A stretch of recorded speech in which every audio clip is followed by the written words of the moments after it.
for October is heating up in the American League East. David Ortiz leads the Boston Red Sox into Camden Yards to face Manny Machado and the Baltimore Orioles. Wednesday at 6 Eastern on ESPN and on ESPN Radio. Coming up on the First Take podcast on a Wednesday, should the NFL be training players on gun ownership? Plus, does Team USA have the right players to bring home the gold? And should Cowboys owner Jerry Jones be in the Hall of Fame? All that and much more coming up. Let's get it started. Let's get it cracking. Let's start the session. March list the competition, balls by that action.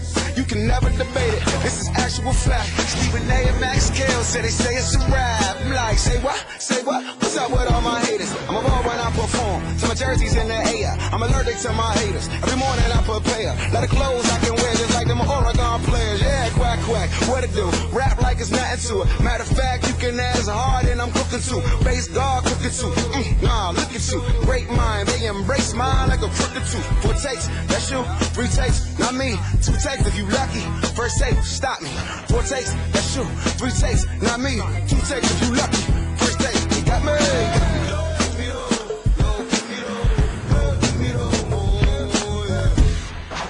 What's up, everybody? It is Hump Day. First Take on a Wednesday. We're going to try to get you over that hump towards the end of the week. Max Kellerman, Molly Karam here in Bristol. Stephen A. in the city of brotherly love. Good morning, gentlemen. What's going on, Molly? Good morning. How y'all doing? How you doing? I'm good. Ready to go. Fired up. Of course, as always. As What's always. going on, big Needless boy? to say. Let's roll. What? You don't know how to say hello to me this morning? Sup. What's up with that, man? Where's the love? Oh, Where's the love? face is already on, just how I like it. I'm just checking. Say hello to a brother. You know what I'm saying? That's all. I mean, Hello, I know my you're brother. How about you to get doing? waxed. You're about to get waxed and all of that, but I mean, damn, say hello first. See, he's on one today. Yeah. Someone got sleep. All right, let's do it. So we begin with the NFL, who announced this week that 4 players, including Steelers linebacker James Harrison, could be suspended if they do not cooperate with the NFL's investigation into PED allegations by next Thursday. Harrison spoke on the situation yesterday. When it comes down to it, I want to play. But, you know, it's certain rules and things that they need to go through that they didn't need to go through, you know, just to even start an investigation. You know, so like I said before, I don't have a problem with doing it. Come to my house, bring Roger with you. Come to his house and bring Roger with you. Stephen A., should the NFL have to go to James Harrison? Absolutely not. And if I'm the NFL, listen, I wouldn't even wait until August 26th or whatever deadline they put forth. I suspend them immediately. What the hell you mean we got to come to your house to talk to you? Clearly, you don't understand the power structure that exists here. Now, let me go back for a second. The NFL is usually, at least to some degree, wrong in this situation. I am not trying to sit here and act like the NFL is infallible, that they're devoid of mistakes or anything like that. That would be asinine. We all recognize that. We recognize the fact that Roger Goodell, by and large, has entirely too much power, judge, jury, and executioner. That's not the way that our system is supposed to work. We get all of that. But the NFL is a different breed. They negotiated a collective bargaining agreement, and the NFL Players Association ultimately ended up granting them that power. Now, the NFL Players Association represents the players. You advise them, you educate them, but at the end of the day, you do what the players tell you to do. Max Kellerman, I'd like to remind you about this one fact. When the NFL and the Players Association were butting heads with one another during collective bargaining negotiations, if I recall correctly, if I'm mistaken, I apologize, but if I recall correctly, I don't recall them even missing a preseason game. You didn't hold out. You didn't fight to the death to make sure that you stripped Roger Goodell of a power that you were alarmed that he had. No, you capitulated because you made the decision that you wanted some benefits in returns, whether it was the absence of 2-a-days, whether it was minimal contact compared to the contact drills that you had prior to the recent collective bargaining agreement, whether it was more money, whatever the case may be. You made these concessions in an effort to get what you wanted to get, and the NFL NFL in turn made sure that Roger Goodell possessed a certain level of power that the owners wanted him to have. So in the end, what you're talking about is a league with 32 teams, 32 different owners. Roger Goodell is answerable to. They wanted him to have that power because they wanted him to be the bad guy as opposed to their individual franchises being labeled the bad guys. And as the commissioner, he holds dominion over this league. And you're James Harrison. Who the hell do you think you are? You're a damn good player. I'm proud to call you a Pittsburgh Steeler. He's highly intelligent. I agreed with him months ago when he threw away his son's trophy, threw it in the trash, talked about sportsmanship. No, it's about winning. It's about striving to be the best. By all accounts, he seems to be a really good brother, very intelligent, a good father, all of these different things. I'm not here to cast any aspersions on James Harrison, but I do think it's important to educate James Harrison about exactly who the hell he is. It's not just the fact that you're a 38-year-old player who has a minimal amount of time in this league left since you indeed were considering retirement on several occasions. But the reality is whether you were 38, 28, or 18 years old, you know what else you are, James Harrison? You're a fungible asset. Definitely you have value. You definitely can be an individual that can get paid because of services rendered. But at the end of the day, you are replaceable. You are not finite. You are not concrete. You are not definitive. You are not the boss. And so to have the nerve, the audacity, the unmitigated gall to sit up there in front of the media on camera and to sit up there and to say, well, you could come to my house and we can talk, but I'll be damned if I come to you. If I'm Roger Goodell, especially with the immediate aftermath of Deflategate, with the NFL clearly having flexed their muscle in that regard, evidently you haven't gotten the message. So let me send it to you and the rest of the NFL players out there. My name is Roger Goodell. I'm the commissioner. There's a CBA in position that gives me this power. You want to ignore it? It will be at your own peril.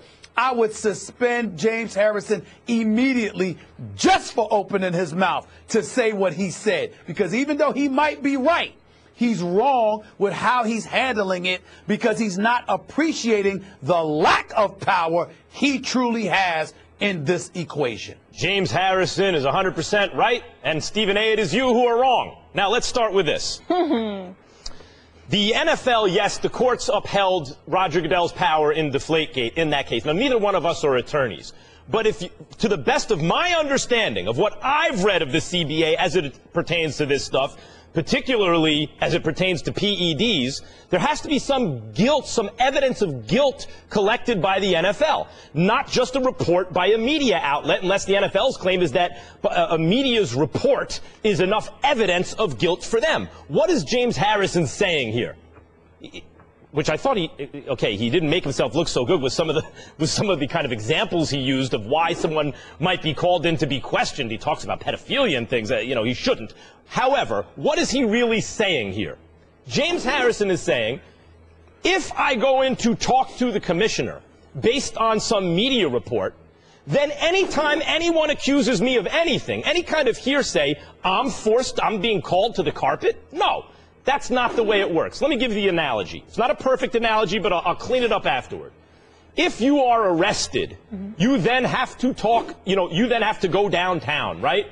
But you don't have to go downtown if you're not under arrest. And if the cops want to talk to you and you agree to it, they can come to your house and knock on the door and say, I want to talk to you. And if you agree to it, you can do that. And that's what James Harrison is saying, by the way. James Harrison is saying, oh, you don't have any evidence of my guilt? You're in the gathering process? Well, according to the CBA, Stephen A., that you're referencing, the PED component of it, by the way, even the integrity of the game, which seems to give the commissioner broad powers, in fact, also says if there is guilt and if the commissioner, in his view, believes that the guilt associated is bad for the game, he can make these kind of discretion, he can have discretion over the kind of choices he makes, whether to suspend or kick out of the league, etc., or fine. But there's no guilt established here. This is the information gathering process, and according to the CBA, this is an issue, it's true. The league is asserting that their position is right. The players are asserting their position is right. From what I can understand, I actually think the players' position is right.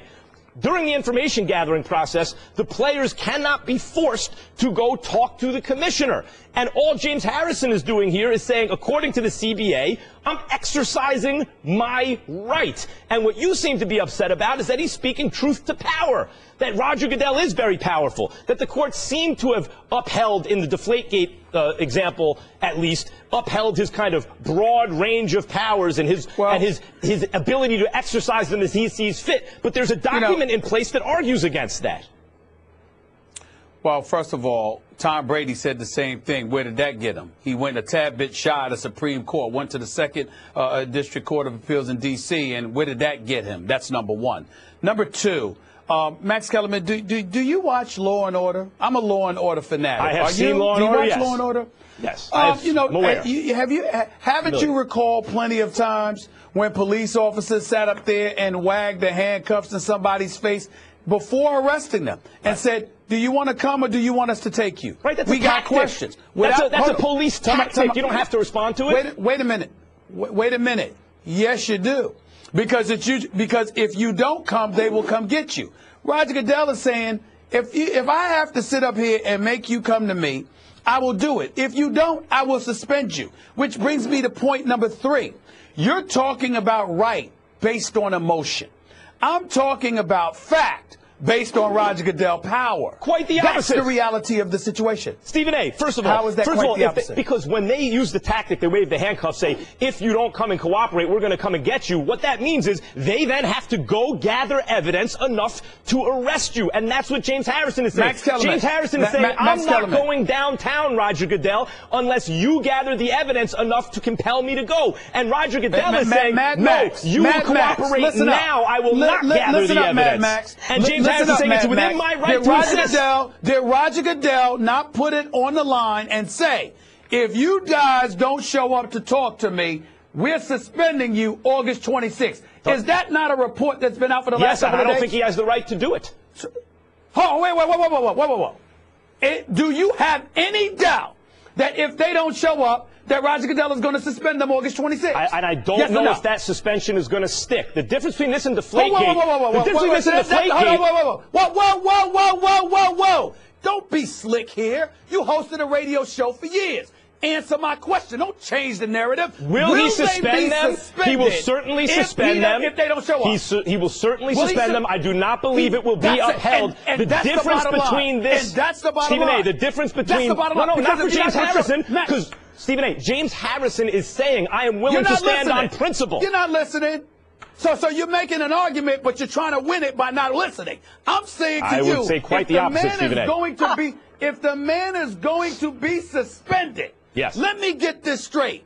You are willing to get suspended and potentially cost the Steelers, already without Le'Veon Bell, already without Martavis Bryant. You're willing to potentially cost them 3 to 4 games and yourself money because, let me get this straight, you don't want to go to New York. And the union who represents all the players you just said will support him in that decision. The difference between this and Deflategate is in the case of Deflategate, Stephen A., they gathered evidence in Deflategate, deflated football. The union James Harrison is saying, where is the evidence before you get me to go downtown?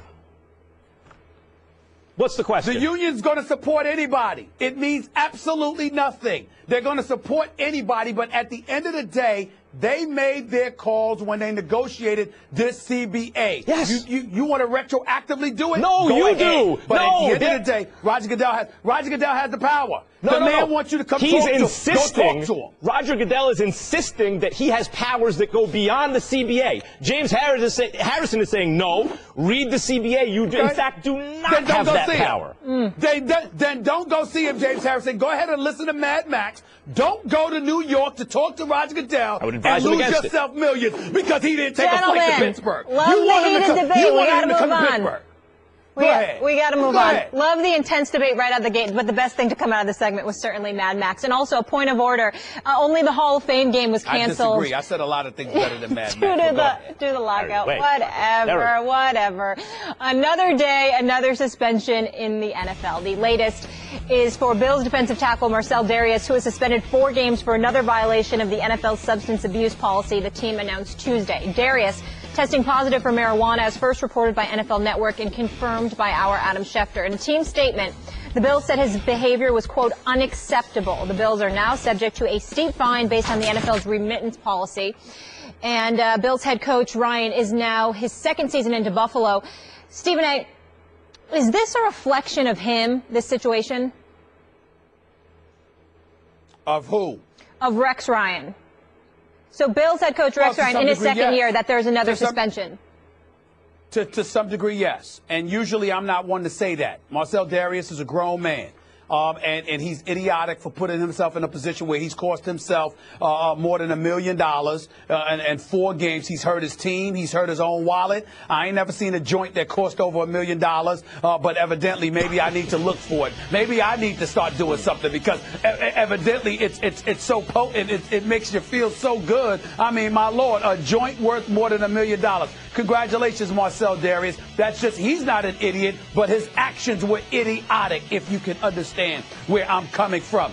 But having said all of that, it does get to a point where you're looking at Rex Ryan, and it's because of Rex Ryan's history. You know, known as a player's coach, known as somebody that knows how to galvanize the troops, known as somebody who's so relatable, so personable that you'll walk through a wall for him. Well, evidently, when it comes to the Marcel Dariuses of the world, Carlos Williams of the world, and others, you know, you might walk through a wall for him, but you damn sure ain't gonna stop smoking weed because of him. So now we've got ourselves a problem. If you're Rex Ryan last year went 8-8. They underachieved. More importantly, they underachieved because of their defense. They weren't doing that bad. They had 54 sacks the year before. They dipped to 21, a 33-point drop from 54 to 21 sacks in Rex Ryan's first year. Why? Because Rex Ryan came in there, wanted to be boy genius, and instead of tweaking but relatively leaving in place what was working, he made the decision that wholesale changes were needed. So Mario Williams, instead of being an edge rusher,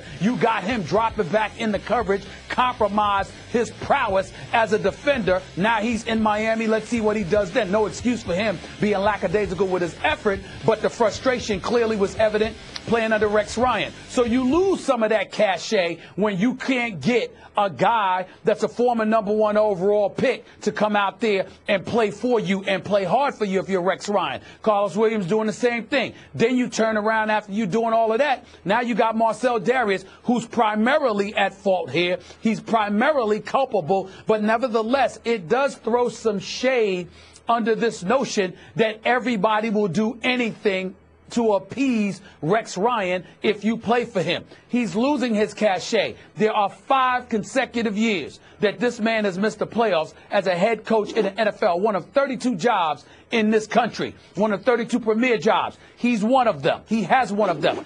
5 straight years he's been outside of the playoffs looking in. 5 straight years he's come up short. But last year was the first time that the defensive brilliance of Rex Ryan was brought into question. Now that you got Tyrod Taylor and you got Sammy Watkins and you got LaShawn McCoy and you've got an offensive unit in place to make some noise, this season rides on how effective and efficient Buffalo's defense is going to be. Marcel Darius getting himself suspended is a huge blow in that direction. And even though he's primarily culpable, you cannot ignore what is going on with Rex Ryan, because clearly the impact he is supposed to have, he is not having. I appreciate the point that, look, this is results-based. And if Rex isn't getting the results on the field, then the whole thing about him being a player's coach, you know, if that starts to not work, you're not getting the results on the field and the players are kind of getting in trouble, then you put him in a separate category, of a hot seat category, let's say. I appreciate that point. And there's always the issue with players, coaches. How much discipline will there really be? But if you blame Rex Ryan for this kind of thing, and even before I even say that, I have to say this every time this weed issue comes up. Why is it substance abuse? Because an amount of marijuana was found in his system, it's substance abuse necessarily? What if it's medical use? What if it's recreational use? If he used it once or twice, that's abuse? Now, I do agree, you're getting fined $1.85 million. Maybe you got a problem. Maybe you don't need to smoke the weed. But even the term substance abuse here is misleading. That aside, if Rex Ryan gets blamed for this sort of thing, you brought up a couple guys not available to the Steelers this year, Stephen A. Martavis Bryant and Le'Veon Bell. both weed suspensions. Right now, Mike Tomlin is as good a coach just about as it gets, right? You don't come any better than Mike Tomlin, and that's on Mike Tomlin's watch. As a matter of fact, if you want to point to an even better coach, who's certainly not a player's coach, Bill Belichick. Chandler Jones had that the incident with synthetic marijuana. Now, the difference with Chandler Jones and the New England Patriots is he was out the door like the next day. They moved him. But Martavis Bryant's still on the team. Le'Veon Bell's still on the team. I know Mike Tomlin's had more on-field success, and I agree that gives him more equity in this matter. But if Rex Ryan gets some blame here, what about a guy like Mike Tomlin? Can I answer that question? I would hope you would. Can I answer that question? Please. Mike Tomlin has been to 2 Super Bowls. He's won a Super Bowl championship, and the Steelers are pretty much a perennial playoff team. It stands a couple of seasons in Mike Tomlin's 10-year career there. Rex Ryan has not had a winning season since 2010. His record overall is 54-58. That is a 48% winning percentage. He's not winning. He's losing. And on top of it all, his players ain't stepping up to get it done for him off the field as well as on the field. I don't understand how you could even mention Rex Ryan in the same breath as Mike Tomlin and Bill Belichick. Don't even get me started with Bill Belichick. I normally They're perennial title contenders, and he's got 4 titles. I normally wouldn't, except that if you're making the claim that this kind of misbehavior by players is a bad reflection on Rex Ryan, then while we certainly agree Mike Tomlin gets the results, wouldn't you also say, and Mike Tomlin's my favorite active coach, but wouldn't you also say that Martavis Bryant and Le'Veon Bell's misbehavior in the exact same way reflects on Mike Tomlin in that way? Well, Mad Max, you have to recall that when I went through my little soliloquy about this situation with Rex Ryan, I specifically said most of the culpability is on Marcel Darius. I said less of the culpability is on Rex Ryan, but it can't be escaped. Most of it is on the player. Most of it is on Martavis Bryant. Since Le'Veon Bell may very well be a second-time offender, definitely most of it is on him. And keep in mind, there had to be a few issues that transpired before you ultimately get suspended for the 4 games. So who knows how long this has been going on with any of these players. And then they know they're going to get tested again, too, of course. Right, that's right. But having said all of that, at the end of the day, the reason why I can gloss over it and put it mostly on the actions of players in the case of Tomlin and Belichick is because they're clearly doing their job. What we're making the argument about Rex is that he's not doing his because he's not getting results in spite of the hiccups. If you're going to be a player's coach, we agree about this. If you're going to be a player's coach and your players are going to misbehave, boy, you better win. And that's not what Rex Ryan's been doing recently. One of the biggest discussions in the sports world this summer has been the role of athletes when it comes to speaking up about social issues. LeBron James hasn't hesitated lately to make a statement. On Tuesday, LeBron hosted an event by his LeBron James Family Foundation at Cedar Point Amusement Park and spoke on social responsibility of everyone, saying, quote, I believe in order for us to ultimately be as great as we can be as a nation, that all of us have to go back into our communities and lend our hand. It starts brick by brick. It starts person by person, family by family, kid by kid. Stephen A., what do you make of King James' comments there? Well, as usual, I applaud it. LeBron James is the quintessential global iconic superstar in this world. I mean, as a basketball player, he's the best in the world, but he's also right up there as a person as well. He's incredibly conscientious. I remember I had the pleasure of going to Akron University and speaking to kids that he's been taking care of, you know, kids that are in position to receive scholarships. I mean, this guy is taking care of thousands of kids and donating millions of dollars of his own money through his foundation, obviously, as well, not to mention his time, energy, and effort. So let's be clear about something. He practices what he preaches in that regard. And when he says what he says, it also implies the importance of a personal touch. It implies the importance of not operating from 50,000 feet away from a situation, just looking down upon individuals that need your assistance and trying to help from arm's distance. This guy is in the trenches and doing everything that he can to bring attention to issues that are hurting our society and some of the things that need to be done in order to make things better. And so he basically is the walking epitome of the kind of things that Jim Brown has spoken about, the kind of things that Muhammad Ali used to speak about, God rest his soul, and a plethora of athletes from the 60s and beyond who had a social conscience and don't mind putting their muscle and their face and their fingerprints on issue where it's required. And it sets a shining example. Now, what really highlights it on this particular day is we heard from Aaron Rodgers, the quarterback for the Green Bay Packers, who, Molly, you know, and Max, you know I love me some Aaron Rodgers. He's a bad man as a football player. But when he spoke the other day about the NFL, although he was right in what he said, Max was accurate in pointing out how Aaron Rodgers, certainly being the superstar quarterback for the #1 sports league in America, is in a position to make a difference with his voice. But I'll take it a step further. Even though there are problems that obviously exist in minority communities throughout this nation, I would remind everybody that even during the civil rights era, when black folks were marching and we were fighting for civil rights, I should say them as opposed to we, because even though I'm black, I wasn't even born until 1967. So I don't want to take credit for what my ancestors did. My love and adulation goes to them.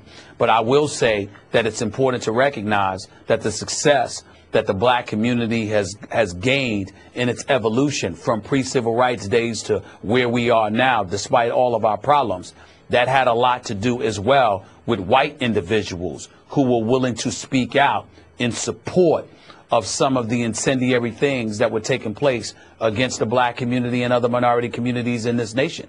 And so when you hear Aaron Rodgers speak, you must ask yourself, well, why haven't you spoken out?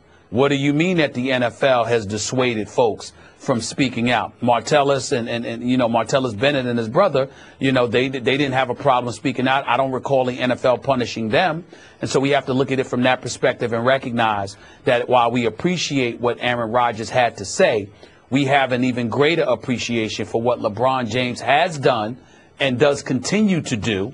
And we hope that not just Aaron Rodgers, but a Tom Brady, but a Peyton Manning and others wouldn't just leave it to the Cam Newtons and the Russell Wilsons of the world to speak out on these issues, because you're only as strong as a nation. You're only as strong as your weakest link.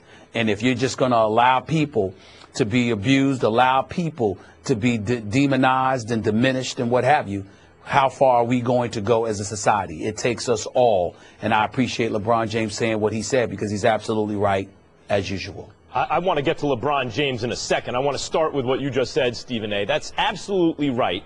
As Martin Luther King said, a threat to justice anywhere, you got it. Injustice anywhere is a threat to justice everywhere. There it is. Everywhere. And Martin Luther King also used to say that even if there's an oppressed group and that he wants to support, even if that group says it's okay, we got this, that's not good enough for him. If there is an injustice somewhere, everyone should stand up against it. And especially in the NFL, this harkens back to Richard Sherman's comments from a couple of weeks ago. Look, this isn't the white players' issue necessarily, et cetera. Should they speak up? And Richard Sherman always has interesting things to say, but if I understood his intention correctly, I think he's wrong there. I think in a league where, in a country where everyone's living together, that is the responsibility, particularly in the NBA, NFL, diverse leagues, it's the responsibility of all the players, if their fellow players, if their teammates, if their competitors, if their peers are experiencing injustice, are speaking out against it, to at least, as you said, Stephen, they don't speak out if you haven't educated yourself, if you don't know what you're talking about, but to at least familiarize yourself with the issue, sensitize yourself to it, and if you're down for the struggle, go ahead. Speak out. I think that's important. getting to, and Aaron Rodgers, Stephen A., I took what he said as a warming to that idea. Maybe he's not all the way there, but I took it as an encouraging sign. LeBron James. People who still hate on LeBron James, I can't get past this. What do you want this guy to do? First, as a player, right? We've seen for him come out of high school as the most valued prospect ever and then somehow surpassed the hype. As a player, choking away the finals the way he did in an epic collapse, and then coming back in the last two finals that we've seen, in the last two finals period, to play like a combination of Michael Jordan and Magic Johnson and elevate his team and compete when he had no team around him, and then when he got a team around him, an epic comeback and a win.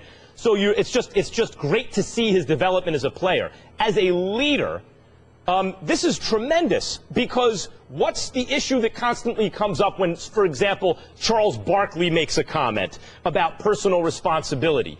And I will go back to the point that frequently these issues, both points are valid, the idea of societal responsibility on the one hand, institutional responsibility, and personal responsibility on the other. And people with a rightward bent seem to say that, hey, forget about, don't focus on societal and institutional responsibility, focus on personal responsibility. And to the left, they say, why are you focusing on personal responsibility when it's institutional and societal? And what I will love about what LeBron James did here is he's already spoken out publicly, and so has credibility against institutional and societal, talking about institutional and societal responsibility, talking about those kind of things publicly, now gives him credibility. It gives him equity with people when he focuses on personal responsibility. When he says something about how it's up to everyone involved to take personal responsibility and behave accordingly, that resonates differently,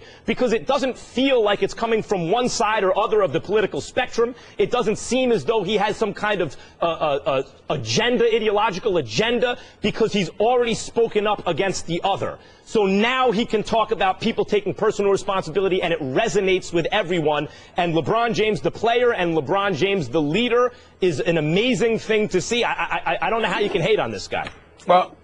Well, first of all, he's the closest thing to perfection, I believe, that we've seen from a professional superstar athlete, maybe ever. I mean, when you consider his level of production on the court, his level of commitment to excellence, combined with the fact that what he is off the court in terms of how he's conducted himself, it just doesn't get closer to flawlessness as far as I'm concerned. LeBron James was on the cover of Sports Illustrated when he was 17 years of age. The expectations were there. He accomplished them, he conquered them, he exceeded them, and it cannot be denied. And so when we look at it from that perspective and then see the commitment to his body, to his mind, to winning, to producing results, he is the quintessential professional, iconic superstar athlete. It simply cannot be denied. But I also think that as a black person, it's important for me to say that it's very important what he said, because there are certain parts there where he clearly was talking about all of us. Well, guess what? That includes the black community. That includes us stepping up and not looking for others to blame when there are things that we can do to alleviate our own problems. Now, clearly, that doesn't mean that we're all at fault and we're always doing something wrong, anything like that. Black folks in this nation have been victims. So have Native Americans and others. We understand this. But the flip side to it is that nobody's going to pull out a helping hand in most situations and help you along the way. You've got to do it yourself. And to hear that kind of message emanating from a superstar like LeBron James is incredibly important, because somebody who is successful and has pulled it off, he's reminding you on how to get it done. And I think that's important. Because this is not the first time we hear from him. You know, sometimes it's the first thing you hear is personal responsibility, and people scratch their heads and they wonder about the intentions. But the fact that he's already on the record talking about the other stuff, talking about the institutional response. Now when he talks about, hey, these are choices you make, people have to be aware of what they're doing and take responsibility for it, it resonates differently. Because, I don't know how to put it, because he's down for the struggle. And the best athlete in the world, that's not always the case, at least not publicly so. Yep. No, you certainly have to applaud him using his platform to pay it forward, and he continues to, and leading the rest of the NBA. He pays it forward. Certainly. He pays it forward, Molly. You're right. Hi, I'm Jacob Wolf, and on the latest ESPN Esports podcast, my co-host Rachel Gu and I discuss the International after we return from Seattle, as well as the NALCS and EULCS semifinals and the quarterfinal matches that occurred last week. Subscribe to the podcast in the Listen tab of the ESPN app. Dallas Cowboys owner Jerry Jones has been selected as a finalist for the Pro Football Hall of Fame in 2017. The Cowboys have had mixed results under Jones, winning 3 Super Bowls back in the 90s after he bought the team in 1989. Since the glory days, the boys haven't had much success, going 500 since 97. Damian Woody in the house to help us with this conversation. How are we doing? I'm good. How are you guys doing? We're good. We're good. We're better now that you're here. But I want to start with Stephen A. on this subject. Big boy! What up, baby? Somebody woke him up. Stephen A., what do you think? Does Jerry belong in the Hall of Fame? Well, I would say to you that depends. If you're going by Super Bowl championships, he was the owner when the Dallas Cowboys won 3 over a 4-year period. If you're going by that, cannot be argued. Jerry Jones is a Hall of Famer. If we are to look at the totality of your work, then we'd have to take into account the last 20 years. I'm going to repeat that. 20 years. 2-0. Dallas Cowboys, 7 losing seasons, 8 playoff appearances. That means they missed the playoffs 13 times, and only 2 playoff victories in 20 years. You talk about Hall of Fame. How about Hall of Shame? That's where Jerry Jones and the Dallas Cowboys belong over the last 20 years. Now, if you want to ignore that and gloss over that and look at the 3 rings that he achieved 20 years ago, and then you combine that with the fact that the Dallas Cowboys are worth, according to Forbes, $3.2 billion, that as of last month, that number was speculated to be anywhere between the $4 and $5 billion range, which is a 25% jump. And you want to look at the fact that they're number 1 in terms of most valuable sports franchises in the world. If you want to look at that, and Jerry Jones deserves credit for that as an owner, then he's a Hall of Famer. You take the 3 Super Bowl rings and you take the value of the Dallas Cowboys franchise, because he is a hype machine, no question about it. You have to give him Hall of Fame. But I'd say if you take into account the last 20 years, it's Hall of Shame. And I'd also say to you that the value of the Dallas Cowboys, I think that has elevated with the value of the NFL. Because according to various publications, 27 of the top 50 most valued sports franchises in the world are NFL teams, which speaks to the growth of the NFL, which means that the Dallas Cowboys, although they're number 1, they're sort of riding or piggybacking off that momentum that the NFL as a brand has built, and Jerry Jones and the Dallas Cowboys just so happen to benefit from that. We also have to remember that Tex Schramm used to preside over the Dallas Cowboys franchise, even though he wasn't the owner. He was the one who originally put them on television on Thanksgiving Day. He was the one that the Dallas Cowboys, the star in the helmets, the cheerleaders, he was the one that basically invented the mystique of the Dallas Cowboys. So Jerry Jones rode the coattails of that. Would I take Hall of Fame status from him? Again, to answer, it would depend. You're talking to me about what he did 20 plus years ago? Fine. If you're talking to me about what he did the last 20 years, hell no. Let me break it down. I just broke it down. Well, I'm going to break it down even further, Stephen A. First of all, the riding the coattails of the NFL, or like a rising tide lifts all boats, right? But Jerry Jones had a lot to do with that rising tide. He's the one who spearheaded the campaign among the owners for the salary cap, which worked out very well for them. Simultaneously, he invented essentially the bonus system, which also worked out very well. His stadium is state of the art. That's the gold standard of football stadiums right now. Luxury boxes, all these things. It's Jerry Jones, Jerry Jones, Jerry Jones. Even football back in L.A., other than Kroenke, the guy who deserves the most credit for that at this moment is Jerry Jones. He has 3 chips. That's Jerry Jones, right? Like, he owned the team while they won 3 championships. So those are all Hall of Fame credentials. From a more kind of subjective, kind of BS sort of sports writer's point of view, can you tell the story of the NFL without Jerry Jones? Nope. People say, are you a Hall of Famer as an owner? Can you tell the story without Jerry Jones? No, you can't. All those things say he's a Hall of Famer. Now, in terms of his lack of success over the last 20 years, here's his Achilles heel. And the question is, does this keep him out of the Hall of Fame, Damien? He hasn't fired himself as GM. He's the owner.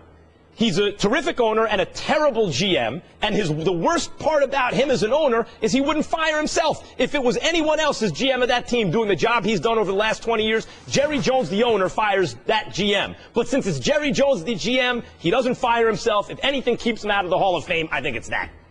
Well, listen, much to the chagrin of Stephen A. Smith, who's sitting here messing around talking about, I don't know if Jerry Jones is going to be in the Hall of Fame. Absolutely. The title is contributor. It's not all about wins and losses. He does have 3 chips under his belt. It's about what mark did you leave on the game of football? And like Max just said, can we write at the end of the day, can we write the history of the league without including Jerry Jones near the top of the NFL? Absolutely not. From raising revenue from teams as far as TV money, raising the values of teams all across the National Football League. He wasn't piggybacking any other owner. He was the one that was innovative. He was ahead of the curve as far as marketing, putting the Dallas Cowboys out front. That's all Jerry Jones. You cannot take that away from Jerry Jones as far as that's concerned. He's a contributor to the Hall of Fame. It's not like he's out there playing football games. He's the owner. All right. He has 3 chips. Well, let me say this.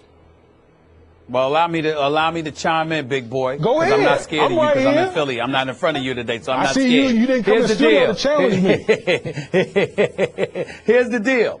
First of all, you have to listen to the question because if Molly Wood, if I'm correct in hearing Molly Wood, she asked me, should he be? Not whether or not he will be. There's no question that Jerry Jones is going to be inducted as a contributor. There is no question about that. Considering that at least as it was the case 18 months ago, not only was his franchise valued at over $2 billion, or actually now it's over $3 billion, but it was also $500 million in any other NFL franchise because the Patriots were second and they were $500 million less at $1.8 million, at least as far back as 2014. So we understand that Jerry Jones, in terms of his contribution to the game, like Max pointed out with the salary cap and bonuses and other things, not to mention the 3 Super Bowl rings for Dallas when he first arrived there as the owner in the early 90s. We get all of that. We understand that he will likely get in because how can you deny him? There are people who are in the Hall of Fame that never have 1 Super Bowl ring. This man has 3. It cannot be denied. What I'm saying is when you ask should he be, I'm parsing it out. I'm dividing it. Not only was he not winning for the last 20 years, half the time he didn't seem to care.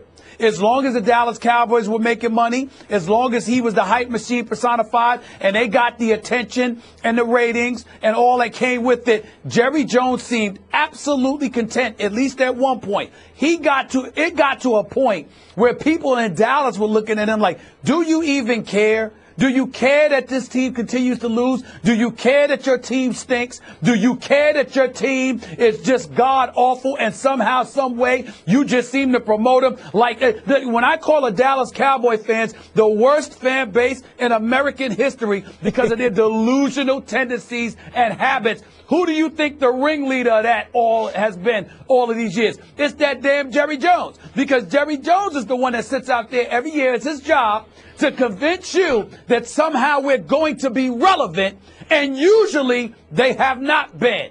Period. Well, I don't think that's Hall of Fame, but I know he's going to go in. Well, let me ask you this. If we're going to go off of what you're talking about right now, should the late, great Al Davis, should he be held out? Or should he have discussion about being in the Hall of Fame? Because last I remember, his final few seasons of being the owner in the National Football League were terrible. Yeah. But there's no denying the contribution that Al Davis brought to the National Football League. So as far as I'm concerned, I can answer that. I can answer that, big boy. I can answer that. You scared of the answer? You scared of the answer? You scared of the answer? I mean, you scared? Say you scared, big boy. You scared of the answer? Here's the deal. Here's the deal. Al Davis, and I don't have his record in front of me, but Al Davis, if I recall correctly, didn't regress to the realms of irrelevancy for 20 years. Not 20. Not 20. What the Raiders in the Super Bowl back in 2002? The Raiders were pretty pathetic in his last few years. Let's not get it twisted right now. I said last few. Is a few 20? It might be like 10, though. I'm sorry, you're an intelligent brother, Damian Woody. I'm sorry, I thought few was like 3 or 4. I didn't know it was 20. It wasn't 20 years. So wait a minute. So are you saying 2 decades? So are you saying? That's 2 decades. So are you saying in 20 years the Dallas Cowboys have been irrelevant? There's a difference between not winning at all and not being relevant. Are you saying the Dallas Cowboys haven't been relevant in 20 years? Are you saying that? Is that a trick question? Are you asking me? Have the Dallas Cowboys been irrelevant for the vast majority of 20 years? How many 8-8 seasons can you have? How many 6-10 seasons can you have? How do you have a star quarterback that you gave over $100 million to that has 2 playoff wins on his entire resume? Oh, by the way, when he got the contract, he had only had 1 playoff win on his resume. Are you kidding? Is that a trick question? You asking me? Yeah, I'm Are the asking Dallas you. Cowboys irrelevant? Please, they're the epitome of irrelevancy. The only thing that makes them relevant is headlines and their fan base because they're delusional and it's sickening. There's nothing about this football team that has been relevant outside of a couple of years ago. Nothing. Stephen A., the Raiders did hit a lower bottom than the Cowboys. Like the Cowboys, at least going into seasons, whether or not people are right or wrong, and it turned out most Cowboys fans are wrong most seasons, but at least on paper, there's reason to believe that the Cowboys can have an interesting year. The last 5 or 10 years of Al Davis's reign, going into the season, you look at the Raiders and you go, this is just terrible. Like, what year did Al Davis pass away?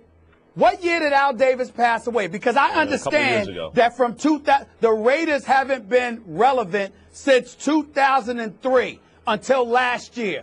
I get that. But in 2002, they lost in the Super Bowl. The year before that, they lost a divisional playoff game. The year before that, they lost in the conference final. You're going back 10 years, 15 years. 2001, 2000. Oh, wait a minute. 2003 to last year is 12 years. Yeah. I gave you 20. I gave you 20. All right, but what I'm saying is when you take those 12 20. years, more than a decade is a long time, and with Al Davis it was a decade plus, and you add the fact that he bottomed out worse than Jerry Jones has bottomed out. There was no hope seasons that no one cared about the Raiders. He did pass away in 2011, though, so it was less than a decade. 2011. A little less than a decade. 2011 is less than a decade. Come on now. You can't compare that to the ineptitude that we witnessed from the Dallas Cowboys. And Al Davis said, just win, baby. The Dallas Cowboys were starving for attention and hoodwinked everybody taking their money and everything else. Selling that they were going to be winning when they kept losing. Stephen Are you kidding me? You can't compare that. A little more support, Stephen A., a little more support for your argument. Jerry Jones, who I think does deserve to be in the Hall of Fame, ran off Jimmy Johnson. And Barry Switzer did not have he won 1 Super Bowl, but once Jimmy Johnson left, you could chart the demise of that franchise since then, and that was Jerry Jones' ego. Let's be honest. I'd put Jerry Jones in a Hall of Fame because of the 3 Super Bowl rings he got 20+ years ago. Yeah. That's but don't bring up the last. He better hide the last 20 years. He better hide them. Yeah. That's all I'm saying. Since '97, as I said earlier, they've gone 500. From the records. Meanwhile, the NFL has added the discussion of responsible gun ownership to its social responsibility training for players, according to ESPNW's Jane McManus. The gun discussion is a part of a new pared-down version of the training, which is in its 3rd year. The training has shifted to a more interactive format this year in which players watch videos, then discuss what they would do in a given situation. Damian Whitty's still with us here. Do you think this is a good idea for the NFL to have gun training?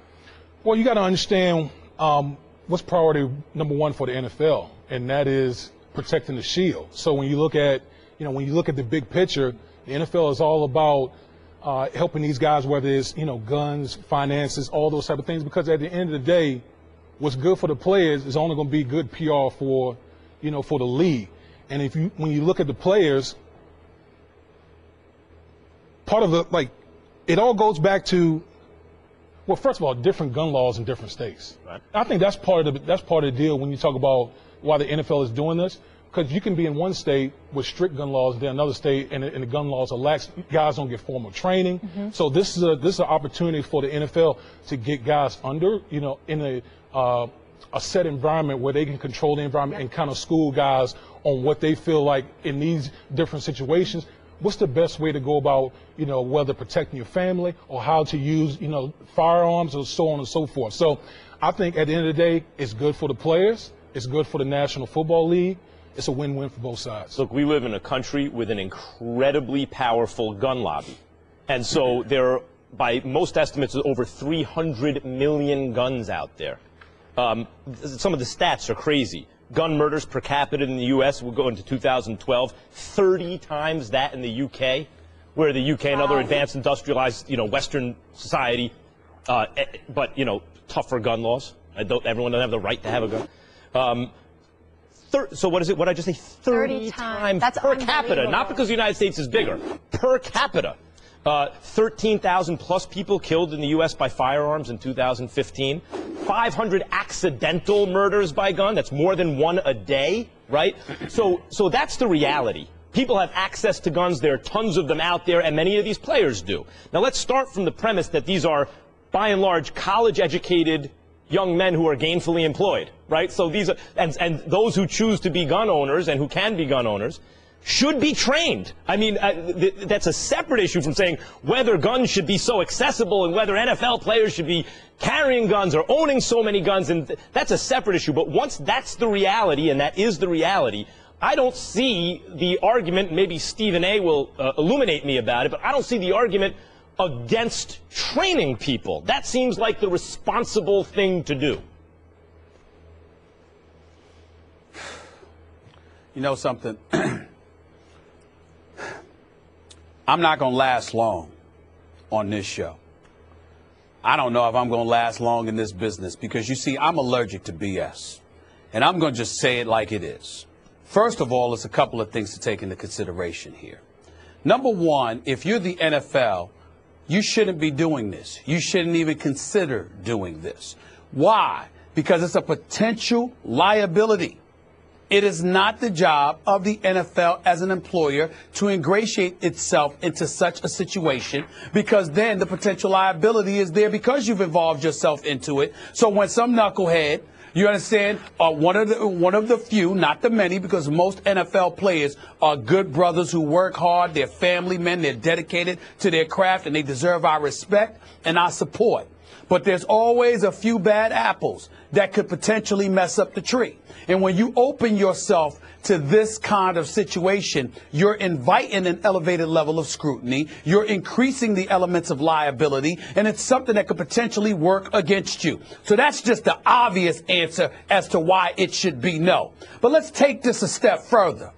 Let's think about what we're talking about here. Correct me if I'm wrong, Molly, Max, Damien. We've had DUIs. Mm-hmm. We've had, domestic violence. We've had assault. We've had a whole bunch of things going on. Bottom line is this. The last thing you need to do is to be responsible for for teaching people how to be even better at inflicting violence upon somebody, even if it's in the case of self-defense. It's not something that you need to involve yourself in, because when we talk about the hostility that involves professional football, how violent the sport is, how difficult it is to turn off that heightened level of testosterone, and how you're fidgety and you're anxious to get at it and what have you. These are issues that can't be ignored. Now, where do I get that from? Didn't Ray Rice allude to that at one point in time or another? Or people in defense of Ray, not Ray Rice, but people in defense of Ray Rice, if that could actually have happened, where you're talking about how difficult it is to turn it off. When folks tried to make excuses for Greg Hardy, how do you turn that off? Et cetera, et cetera. It could be an Alden Smith. It could be a McDonald, or Ray McDonald, formerly of San Francisco. It could be a litany of other players who have found themselves in some kind of a trouble. Let's also bring into question the weed issue. Why is weed an issue? Even though it's illegal in 30 of the 32 states that NFL teams play in, dudes still get busted left and right. Only Colorado and the state of Washington permits it, but the NFL doesn't, because by and large, it's an illegal substance. So why do they continue to use it and cost themselves millions? You know why they do that? They do that because they say it calms them down. So guess what? You need something to help calm you down, make you feel good, etc., etc.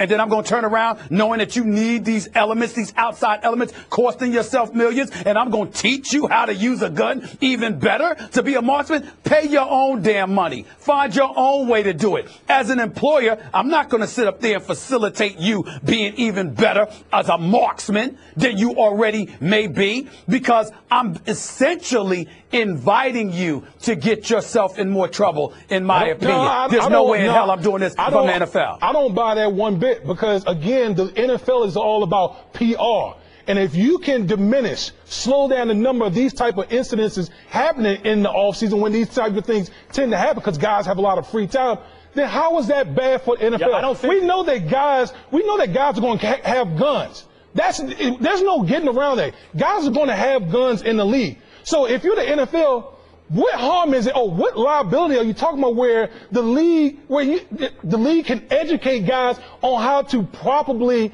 I don't think it's about teaching them how to be better marksmen. Right. I think it's about responsibility. I wanted to throw one more stat out there. The death toll due to gun violence between 1968 and 2011, not the history of this country, just between 68 and 2011, exceeds the death toll of American soldiers in every war ever fought by this country.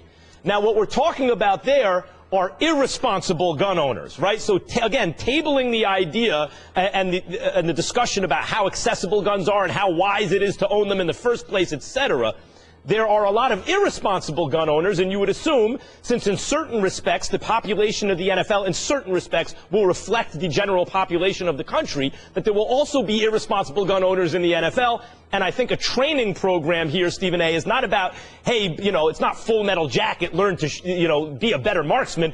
It's more like be a more responsible gun owner. Like the issue with Plaxico Burress. Well, I apologize for giving the impression that that's my main concern. I'm saying with the few, that's certainly plausible and it's definitely possible. But the underlying issue here is this. Number one, there is a potential liability there once you ingratiate yourself into some kind of situation in terms of feeling obligated. That's like ESPN sitting up there and giving us giving us, gun training and what have you. No, you do that on your own, because when you get a corporation involved in something like that, anybody could use that as an excuse to believe that you are liable for any potential transgression that comes down the line. But the other side to all of that is very, very simple. We find ourselves consistently, Damian Woody, you have to admit this. We find ourselves, and I know you as a former player who does know how to act, find yourself increasingly irritated by encountering situations where you have to constantly come on the air and discuss the behavior of some of these guys. And what I'm saying to you is that if you have guys who are undisciplined, I'm not going to facilitate you being in a better situation where you know how to use weapons better and do all of this other stuff. I would rather preach about how you don't need to have one rather than how you need to use one better, because I don't know how some of these guys, some, not most, not all, just a few, I don't know how they're going to act. I don't trust it. So let me ask you this question. Does the league face liability if they're giving guys financial training along those lines? What do you think about that then? Because the league, I don't believe that's the case. I don't believe that's the case. I don't believe that's the case. I mean, I get your point, and I think you're right about that. But you're talking about dollars and cents as opposed to somebody being physically harmed and ultimately somebody, considering the league liable. I'm not saying they would be successful in that regard. I'm saying it would be the excuse to try and hold the league liable, and you never know. Stephen A., I agree with you. The optimal situation is if the NFL preaches, hey, maybe don't own a gun, or let's talk. But they're kind of raising the white flag to that idea by doing gun training. I mean, that seems pretty clear, right? Like, look, these guys are going to own guns. Yeah. And so I think to Molly's point, it's like, since you're going to own guns, some of you knuckleheads, don't shoot yourself in the foot. Like, literally shoot. Yeah. Hey, Plex, maybe if you went through gun training, you wouldn't have missed the playoffs that year, Yep. And thank God you said 500 accidental murders. Thank God that wasn't more serious with that. But there's so many layers to this issue, and obviously it goes way beyond football, certainly. We see that in our country. Team USA certainly hasn't been dominating the competition, even though they've been undefeated in Rio. Charles Barkley says Team USA's issue is the roster, telling Sports360AZ.com. Well, I hope they win gold. I want us to always win the gold medal. You know, it's not really, it's not a good team to put together. You know, I don't think they did a good job, because if you watch all those guys, they're all good players now, don't get me wrong, but they all need the ball. And you take away DeAndre Jordan, every guy on that team is a ball-dominant guy. And you see them playing a lot of one-on-one basketball. That's the thing I notice more than anything. Like, you have to understand, when you put a team together like that, you have to have some role players who just like, I'm just going to play defense, and I'm just going to run up and down the court. If I get a shot, I get a shot. But you take a guy like Kyle Lowry, who's a hell of a player. He wants to score. Kyrie wants to score. Kevin wants to score. Yep. DeRozan wants to score. So I think they have been really stagnant offensively. So I think when they putting that team together in the future, they have to realize we can't have just really, really great offensive players. We got to have some players who, like, if they don't get a shot, they're not going to just stand around and mope. Team USA takes on Manu Ginobili in Argentina today in the quarterfinals. Stephen A., do you agree with Charles Barkley there? Somewhat. I think that, you know, the point that he's making is that you don't just need big names. You need guys that actually fit together. It's like putting a square peg in a round hole. You got to be careful about that. And I do believe that USA Basketball has gone about the business of trying to get an abundance of marquee names, as opposed to guys who actually fit together. Maybe a few stars with a bevy of role players per se. And that's not what you really have here. And I think that's problematic for them to some degree. I just think the part that Charles Barkley left out that I deem to be most important is that we know that Mike Krzyzewski is an elite coach. Although it's going to be nice to see somebody else coaching Team USA Basketball, because I don't think one coach should be coaching them, you know, over the last 3 Olympics. It's going to be nice to see Greg Popovich up in there next go round. But Mike Krzyzewski is clearly a phenomenal coach that has proven that he can coach on any level. And the fact remains that, you know, you only gave him a week to coach the team in Las Vegas for training camp and before they played some exhibition games. You need more time than that. You need to respect Olympic competitors that way and put more time in to prepare yourself to go up against international competitors, because they're accustomed to playing together. They have a camaraderie and a chemistry and a cohesion that you may not have. And so to do otherwise comes across as a bit arrogant on the part of Team USA, because you're underestimating and diminishing the competition in that regard. Barkley is right to some degree, but not completely, because guys do know how to play together to some degree. They are unselfish. They don't mind sharing the basketball. And I haven't just seen one-on-one.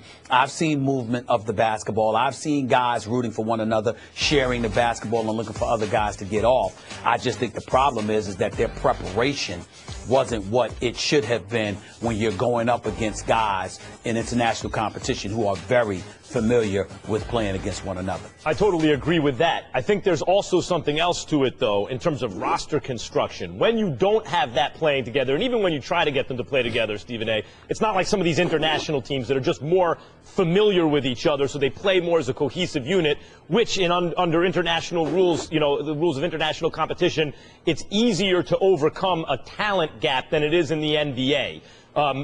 So there's that. And if you're not going to have LeBron James and all the top-tier players playing where the talent, it just doesn't matter. It's so great, it's going to overcome that. Then you need very careful roster construction. And when I look at this roster, it's not carefully constructed.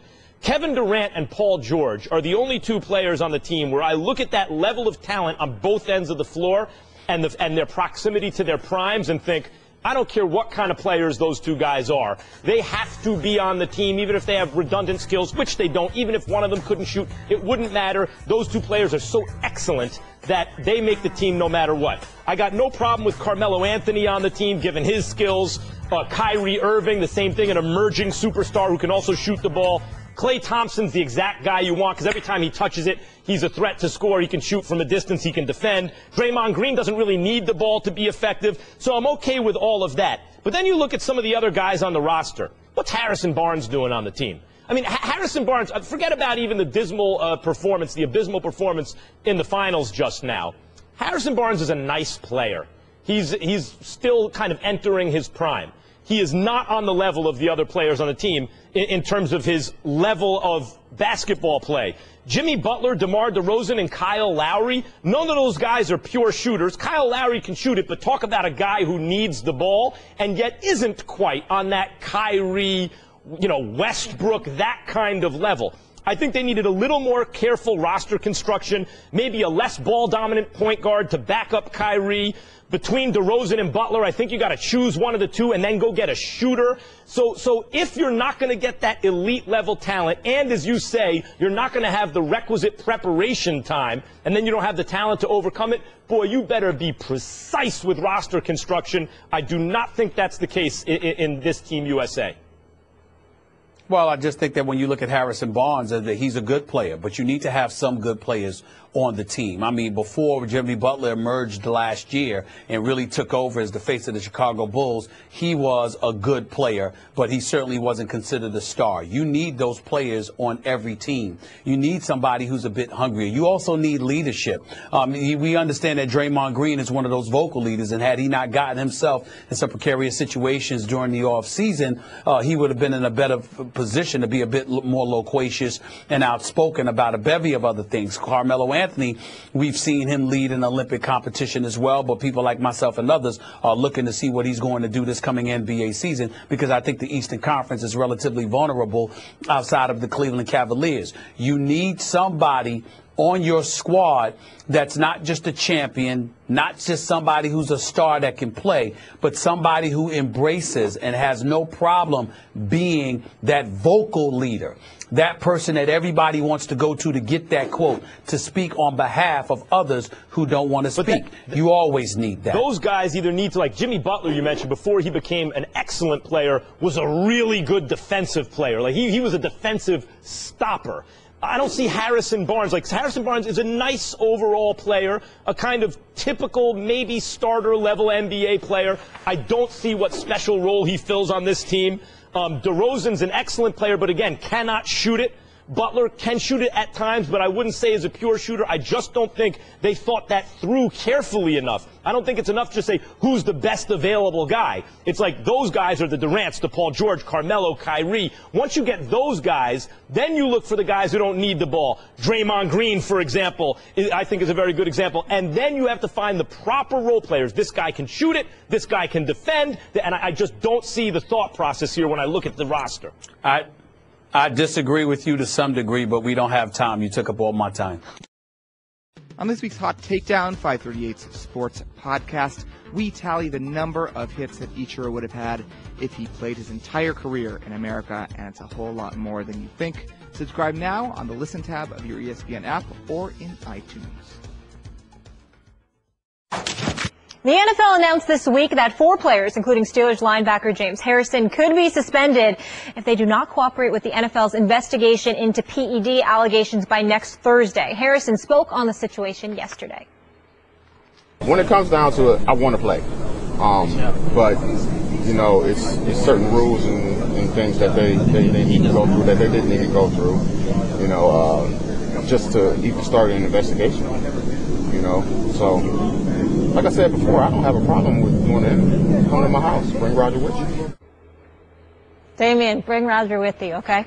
What do you think? Should the NFL have to come to him? Is he right? Listen, I don't think this thing is too complicated, to be honest with you. Listen, from what I'm understanding from James Harrison, it's not like he's opposed to talking to the NFL. So you're the big bad NFL. Why would you want to have guys who are in the middle of training camp to fly all the way to New York to meet with these investigators? You're the NFL. Why can't you go to these guys' respective training camps if you want to conduct this interview and they're amenable to doing this? Then what does it hurt to have the NFL come to the players? I think it's just a big power trip. Oh, you need to come to my office, the principal office, for this interview, rather than saying, you know what? Okay, we'll make a concession. We'll come to you, do the interview, and try to clear this whole thing out. Stephen A., you want so me what to are you go? saying? I'm not quite understanding your position, Damien. Are you saying that James Harrison is wrong? Here's what I'm saying. Why in the world should James Harrison have to go all the way to New York? Why can't the NFL come to him? If you want to do the interview, the man is in the middle of training camp. He's in the middle of training camp. If the NFL wants to do an interview, then what's wrong to come to Steelers training camp? You know what? You know what? With all due respect, we all need to grow up. The fact of the matter is, Damien, of course, there's nothing wrong with it, except for one thing. They're the boss. He's not. No, it's a power trip. That's the reality. It's a power trip. Oh, fine. It's a power trip. And wait a minute. It's ridiculous. Fine. And it's ridiculous. And it's ridiculous. All right, so it's a power. Hold on. All right, let me get my pen. So it's a power trip. 1, right? Power trip. 2, it's ridiculous. What else? What else you got? What else I got? What difference does it make? It makes a huge difference. The man is in the middle of training camp. He's in the middle of training. So you want to interview? You want to interview with the man? You want to interview with these players? You want to interview with these players? You mean to tell me is it going to hurt the league to have the people who are interviewing go to their respective camps? I'm going to talk now. Okay, go ahead and talk now. I'm going to talk when you leave. I'm going to talk now. I'm going to talk when you leave. I'm going to get my point. I can do the same too. My point. And when you all want the answer, let me know. My point to you is this: it's ridiculous. It's all of these words you want to come up with. We agree, and they're the boss. And at the end of the day, what you gonna do? You trying to tell me, Damien, in all your years in playing in the NFL, you never found yourself in a position where you had to do something the bosses didn't want you to do? Who the hell doesn't do that? But you got to do it. See, this is the problem. Because we want to sit up here and we want to argue like we have this power. They are going to suspend this man for 3 to 4 games. He is going to lose over $1 million because you don't want to take a trip to New York? Really? Really? That's what you're going to do? Yes. What sense does that make? Yes. We know they're power tripping. We know that the CBA has granted Roger Goodell with too much power. We know it's too much. And no, Stephen A. So James Harrison and the player union here is not saying that. They're saying, in fact, Goodell does not have this power. The analogy, as I mentioned earlier in the show, and where did that get with the difference between the cops knocking on your door, the difference between the cops knocking on your door and saying, we'd like to talk to you. You don't have to talk to them. If they arrest you, you got to go downtown. And James Harrison is saying, according to the CBA, which the players union, I think, correctly says cannot be unilaterally interpreted by the league. According to the CBA, if you want to bring them downtown, you got to have some evidence. So either the league is saying that an Al Jazeera media report constitutes enough evidence, or they're claiming that they don't need the evidence contrary to what the CBA says. And James Harrison saying, no, then any hearsay, any rumor that comes out about me, I got to fly to New York? No. I need to go back to Damien from this perspective. You played in the league. I did not. I want to know how valuable the money that the players pour in to the Players Association is to you, sir. How valuable the money is? Damien, the money that players pay into the coffers of the Players Association. How valuable is that to a player? Because you see what's going to happen, right? What's that? James Harrison might fight this.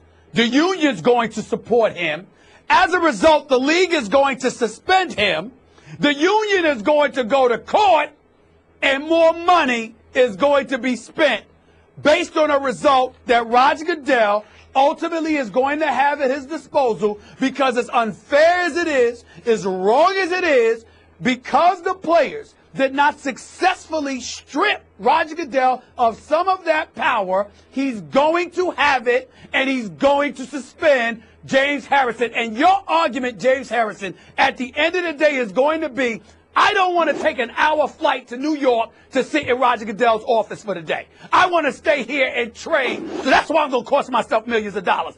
Really? Hold on, wait. Stephen A., they did successfully negotiate that out. That's what's at issue. And furthermore, what's at issue, and the reason they will fight this, is that the courts upheld Goodell's more sweeping power in Deflategate. But again, in Deflategate, they gathered evidence and then could say, okay, we have some evidence, you now have to talk to us. In this case, they're saying we don't even need to gather evidence, you just have to talk to us. And the players union is saying, no, and we're not going to let you use that court upholding as a precedent. I have Molly as a witness.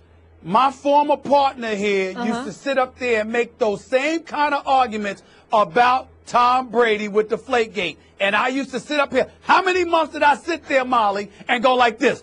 You'll see. Yep. Why? They gathered evidence. Because at the end of the day, the CB, hold on. At the end of the day, the CB, no. It was interpreted, the evidence was flimsy. It was a bunch of holes in Ted Wells' report. But in the end, what it came down to is even when the court said Roger Goodell shouldn't have this power, it's egregious. Here they alluded to it being an abuse of power. At the end of the day, the CBA is the Bible. And if you would leave wiggle room for it to be interpreted by the commissioner, he is going to be in a position to exploit it. That's Therefore, the point. you got to fight on everything. That's why you got to fight it. I respect your perspective there, especially the player perspective, but I'm with Stephen A. The school thought you do what you have to do so you can do what you want to do. Just take the fight. According to Stephen A., we just lay down about the players should just lay down about everything. Is that what it is? Are you in the league's pockets? Are you in the league's pockets? Damon. No, hold on. What? Are you in the league's pockets? No. Oh, you did it now. Disney pays him. We got to go to break. Hold it. Oh, hell. No, we don't. We ain't going no damn break. Hold on. Let me tell you something right now. I have been a journalist for 23 years. I'm an equal opportunity offender. I tick off every damn body. Don't ever ask me that question again. That's number one. Number two, and more importantly, I call it like I see it, and I'll be damned if I'm going to change. This is First Take. This is what you're going to get, and I don't give a damn what anybody says. Point number three, at the end of the day, I'm talking reality. You getting emotional in terms of talking about what's right and wrong. I'm talking reality. James Harrison is going to get suspended because he didn't want to take a flight from Pittsburgh to New York. Damian Woody ate in the league's pocket. Did you add some money to James Harrison's pocket? You gonna give him $1 million when he gets suspended? You gonna give it to him? Well, listen. Hold on. Wait a minute. Well, listen. This is a debate show. I'm supposed to bring up counterpoints, right? So, I mean, you argue your point. I argue my point from the player's perspective. Yeah, but you're saying because I disagree with you. No, that's not. No. I don't mind you. That's not an argument. I don't mind you disagreeing. I don't mind you disagreeing. But the point, but the tone that I'm hearing is like the players should just lay down because the CBA is what it is. That the players should just the players can't win. The point that I'm making is fight the fights you can win. Don't cost the Players Association, the players, and the money for something like this, because you know where it's going to end up. It's another excuse for DeMaurice Smith and the Players Association to go to court. They're right most of the time, but the point is, it's not about right and wrong. It's what you can win. And if you cost the players money, that's a problem. And why? Because you don't want to take a flight to New York. Well, I mean, listen, wait a minute, but this is crazy. Sit the man so you win it. You talk to him and go home. So when you want to suspend somebody over a rumor. Now you want to talk about crazy? No. How crazy is that? You want to suspend somebody over a rumor? No. I don't want. But that's what you're saying. You're saying the league is all I'm not. But that I'm saying the league is going to suspend positive. No, but the point is, according to the CBA, I don't want the man suspended. Right. I don't want him you're suspended. saying that they will that's suspend, what Roger Goodell is going to do. And the players here, I believe, I'm not an attorney, none of us are, but based on reading the CBA, I believe the Players Union has a strong case here if he does suspend them, and that's why they're going to fight it. Team USA center and LA Clipper DeAndre Jordan is making waves today as he's suggesting that an Olympic gold medal should be valued more by the American basketball community than an NBA championship. Jordan said gold medals are, quote, above NBA rings because the Olympics is a worldwide event and that it only happens once every 4 years as opposed to the NBA, which has a championship every year. Max, what's your reaction? Well, I mean, normally I'd be very against this kind of statement. Stephen A., what are you talking about, DeAndre Jordan? That sounds like an excuse. That sounds like a Clipper who's Bless looking you. over at the Thunder going, we're never going to be able to get by them. Let me start making excuses now. I've been in L.A. from basically DeAndre Jordan's whole career until recently when I came back east. And I don't want to sound like patronizing about it, but it's impossible not to feel proud of him if you've been watching his whole career. He goes from a second-round project to an all-star center. He's made amazing progress on his game, especially defensively, where he didn't know what he was doing. He was all just kind of raw talent, and now he's really he's just an excellent player. So, you know, you feel proud of him that way, if you can use that word. But DeAndre Jordan's never expected to be the best player on a championship team, as Carmelo Anthony is, for example. And when he says this, I don't hear it as an excuse. I hear it as a guy saying, look, we play this once every 4 years. This is an entire world competition. It's something that would make me feel better than anything else. If he were expected to be the best player on a championship team, I would say time out, DeAndre. That's an excuse. You're looking at the Thunder, and you're making preemptive excuses. I don't hear that this way. You can hear it any way you want to. The bottom line is this. It's an inexcusable comment. Now, unlike the situation with Carmelo Anthony, when he gave a quote and gave extensive quotes and said, according to him, said far more than what we had heard, unless that's the argument that DeAndre Jordan is going to make. I think that the manner in which he conveyed his thoughts was crystal clear. I mean, he said directly, you know, this is more. And this is even better. It's, you know, NBA champion is every year. Olympic gold medal is every 4 years, or whatever the case may be. I don't even know what to say about it. It's an egregious statement as far as I'm concerned, and it's something that would make me look at him totally different. Not necessarily me, but if I'm Chris Paul, I got an attitude with him right now. If I'm Blake Griffin, if I'm Doc Rivers, I got an attitude with him right now, because I need you to come back here, and I need you to shoot better than 37% from the field, from the free throw line, rather, like you did in the playoffs this past season. Or, the career 40% shooting from the free throw line in the postseason. Don't get me started with what he does in the regular season. I need better than that. And when you're prioritizing Olympic gold medals, when we're the one giving you $80 to $88 million, and you're playing 82 games for us, plus the postseason, and you're talking about how good this feels, it means to me you're either allergic to winning on the NBA level, you really don't know what it takes to win on the NBA level, or you're just smoking something. So the way I look at it is that, again, he's not Carmelo Anthony in terms of being a primary star on a team, but DeAndre Jordan, who averaged like 13 rebounds a game over the last couple of years, along with more than 2.5 blocks per game. This dude is a preeminent defensive player who's alluded to being a bit perturbed that he hasn't been selected as an all-star. And then you make a statement like this, and it validates why that is. Because you're not prioritizing winning on the level that you get paid to win on. Instead, you're more fixated with winning in the Olympics, which, by the way, where you perform for free. I think he's just talking about how he feels about it. In his off time from the NBA, this is what he's pursuing. And when asked a direct question about how he feels about it, he'd say, you feel better about this. That's very different than Carmelo Anthony's response, even if he contextualizes it along the line of how much he wants to win a championship, which is, yes, as a guy, parenthetically, as a guy who's supposed to be the best player on a championship caliber team, I would be okay with my career if what I had was 3 Olympic gold medals and tried my best and didn't win a championship. That, to me, is much more egregious than DeAndre Jordan saying, yeah, I would like this even more. I think Carmelo's transgression is worse. I don't find that to be the case. I don't find that to be the case, because I did find that originally when I said what I said about Carmelo. But when he explained to me that's not what he said, he was talking about at the end of the day, if you end your career and this is what you have, would you feel that way about it? He said, but while I'm still playing, I'm in pursuit of that ring, because that's the thing that hurts the most. The fact that I haven't captured an NBA championship. That's entirely different than what we just read that DeAndre Jordan had said.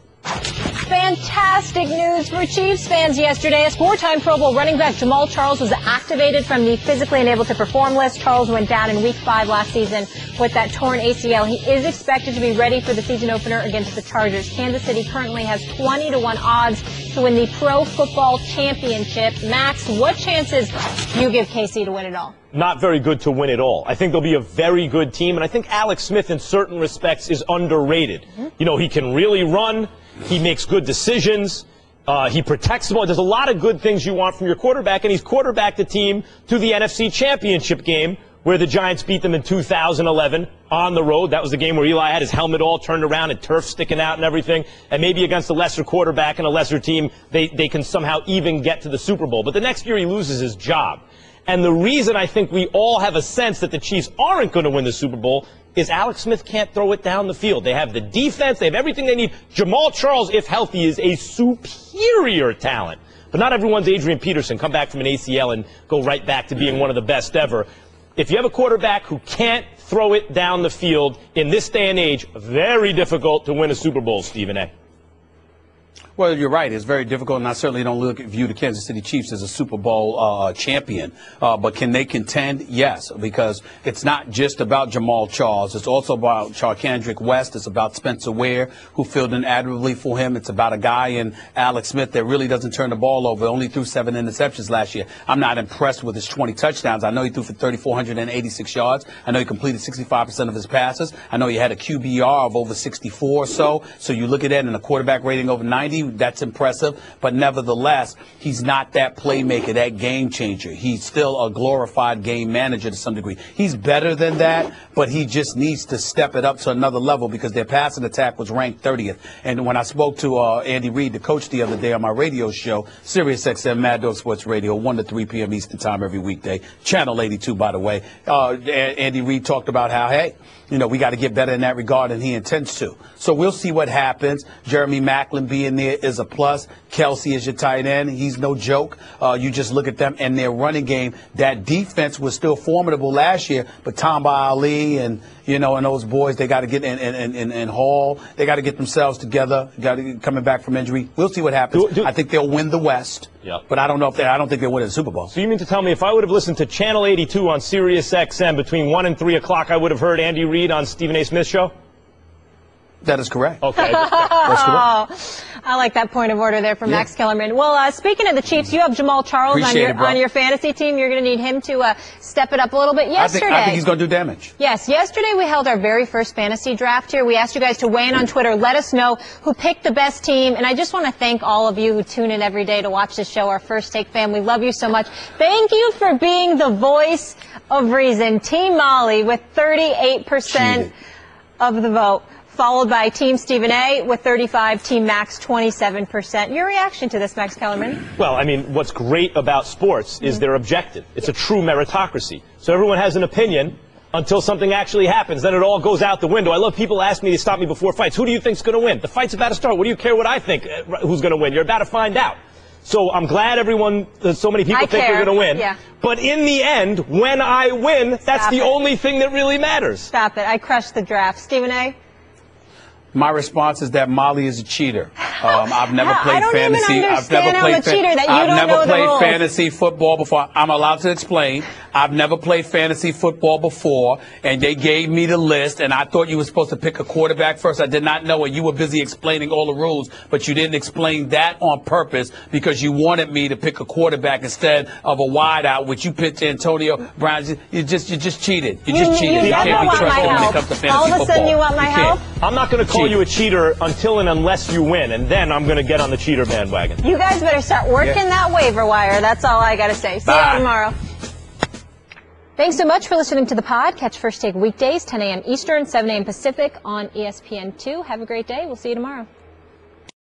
This weekend, the Mets continue a 10-game road trip in San Francisco, where they'll face Buster Posey and the Giants. Gone! Buster Posey! The Mets and Giants, Saturday at 3 Eastern and Sunday at 7 Eastern on ESPN Radio.